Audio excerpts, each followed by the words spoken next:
Hello students, I am Anita. Today we will discuss chapters. हमारा 8 chapter है environmental and nature resource के बारे में है। ये पॉलिटिकल साइंस का 12th क्लास की पॉलिटिकल साइंस है। इसका नेक्स्ट टॉपिक हम लेते हैं the protections of global Commons. तो इसके बारे में विश्व की साझी संपदा की सुरक्षा कैसे की जाती है। Commons are those the resource which are not owned by the anyone but rather shared by a community। देखिए यहाँ हम कह सकते हैं कि जो ये एक संप्रदा है, कॉमन्स है, ये कोई किसी एक व्यक्ति की नहीं है, किसी एक संप्रदाय की नहीं है, ये एक समूह की है जो वहाँ पर साझी संप्रदा। एग्जाम्पल हम ले सकते हैं कि जिस तरह से कि संयुक्त परिवार होता है, उसकी जो संयुक्त परिवार का जो चूल्हा होता है, जो चरागाह का मैदान होता है, वैल्स हैं, रिवर्स हैं, ये सब क्या है, साझी यानी कि कॉमन्स के एग्जाम्पल्स हैं। इसी तरह से विश्व के कुछ हिस्से में जो उनके जो एरियाज़ हैं और देश में जो क्षेत्राधिकार से बाहर होते हैं, जो उसके बाहर हैं, तो इसीलिए उनका जो प्रबंधन साझे तौर पर अंतर्राष्ट्रीय स्तर पर किया जाता है, वैश्विक संप्रदा जिसे हम कहते हैं। अब देखिए यहाँ पर आप देख सकते हैं कि इसके बारे में कि ये क्या है। देखिए ये अटलांटिका का किसका स्वामित्व है, इस अटलांटिका पर किसका राइट्स है या कौन है। तो हम देख सकते हैं द अटलांटिका जो एक रीजन में एक्सटेंड करती है ओवर कितने 14 मिलियन स्क्वायर किलोमीटर्स, तो इसने इसको कवर किया हुआ। कंपेरिज 26% of the world wildness areas है। यहाँ पर कह सकते हैं कि 26% हिस्सा महादेश के अंतर्गत आता है और कुछ हिस्सा जो इसका पार्ट्स है हिम का है, स्नो का है। 90% हिस्सा जो धरती पर मौजूद स्वच्छ जल और जो उसमें प्योर वाटर है, जो ड्रिंकिंग वाटर, वो 70% हिस्सा इसमें आता है। और इस अटलांटिका में 3 करोड़ 60 लाख वर्ग किलोमीटर तक इसका विस्तार समुद्र तक है, पूरा समुद्री। इस स्थल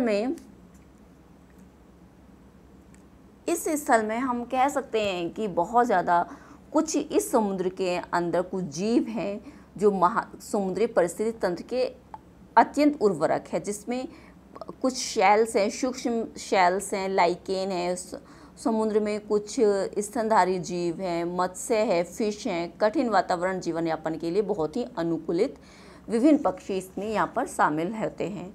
तो इसकी श्रृंखला है कि इसमें किस तरह से दूसरे जानवरों को एक जानवर जो एक छोटा बड़ा जानवर होता है, वो छोटे जानवर पे, और छोटा जानवर फिर उससे छोटे, किस तरह से वो एक दूसरे पर निर्भर रहते हैं और अपना जीवन यापन करते हैं। इसे लाखों वर्षों से वायुमंडल तापमान का हिस्सा भी माना जाता है। अब देख सकते हैं कि who on the coldest, farthest and the wildest continents on globes. यहाँ पर विश्व के सबसे सुदृढ़ और ठंडे मतलब कि महादेश में अटलांटिका का किसका स्वामित्व है, इसके बारे में 2 दावे किए जाते हैं, जैसे कि ब्रिटेन, अर्जेंटीना, चिले, नॉर्वे, फॉस, ऑस्ट्रेलिया, न्यूजीलैंड और अटलांटिका क्षेत्र पर अपने एक अधिकार को दावा करते हैं ये लोग, अपने ये कंट्रीज़। और ज़्यादातर देश जो कंट्रीज़ हैं इससे मतलब कि उल्टा ही, विपरीत ही है, अपोजिट है।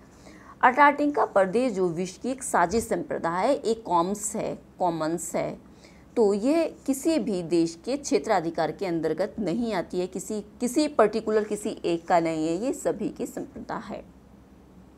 राइट स्टूडेंट्स, नाउ कि मानवता की जो ये साझी विरासत, इसको कहा गया है कि पृथ्वी का जो वायुमंडल जो एक एनवायरनमेंट है, अटलांटिका समुद्र की सतह पर बाहरी इसमें शामिल है। वैश्विक तौर पर कहा जा सकता है कि भाई कि वैश्व की सुरक्षा का सवाल अंतर्राष्ट्रीय सहयोग कायम करना एक कोई टेढ़ी खीर है। इस दिशा में कुछ महत्वपूर्ण समझौते या मतलब कि कहना चाहिए समझौते और कॉम्स हुए हैं, हैंडल हुआ है, इंक्लूडेड हुआ है कि अर्थ कमिट्स के बारे में। तो इस दिशा में कुछ महत्वपूर्ण समझौते हुए 1959 में मार्टियल न्यायाचार प्रोटोकॉल 1987 और अटलांटिका जो एक है पर्यावरणीय न्यायाचार जो है 1991 में हो चुके थे।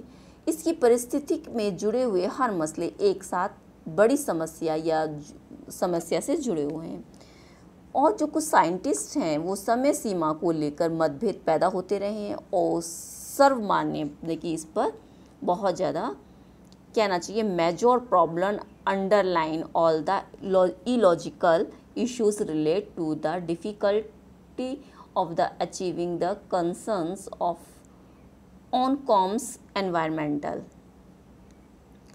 तो यहाँ इस बात पर चर्चा की जा सकती है कि भाई किस तरह से 1980 के दशक में भी यहाँ अटलांटिका के ऊपर ओजोन परत में छेद की एक खोज हुई थी। खोज में एक आँख खोल एक कहना चाहिए कि एग्जाम्पल के लिए एक आई ओपन की घटना यहाँ पर साझा की गई थी। ठीक इसी प्रकार से कहा जा सकता है कि similarly the history of the outer space as a global. तो इसमें ठीक इसी प्रकार से एक बाहरी आंतरिक जो हिस्ट्री है उसमें चलता है कि भाई इस क्षेत्र में जो प्रबंध जो उत्तरी दक्षिण गोलार्ध के देशों के बीच में मौजूद असमानता पर असर पड़ता है। जो पृथ्वी है जो अर्थ है उसके वायुमंडल और समुद्री सतह के सामने यहाँ भी महत्वपूर्ण मामला इसका विकास डेवलपमेंट के लिए बहुत ही ज़रूरी है, क्योंकि बाहरी आंतरिक जो बहुत ज़्यादा जोर दे रहे हैं जो कार्य हो रहा है उनके लिए फ़ायदे हैं ना तो मौजूद पीढ़ी में सबके लिए बराबर हैं और आगे भी पीढ़ियों के लिए ये रहेंगे। तो इस तरह से flawed the crucially issues there technology and the industrial development this is the important because the benefit of the explorative activities in outer space are far begin the equal either for the present the future the generations। तो ये हमारा एक topic था, इसको हमने clear किया है। Like कीजिए, शेयर कीजिए। अगर आपको सेशन पसंद आया है तो फिर नेक्स्ट टॉपिक के साथ फिर आपके सामने आएंगे। Thank you watching for my video.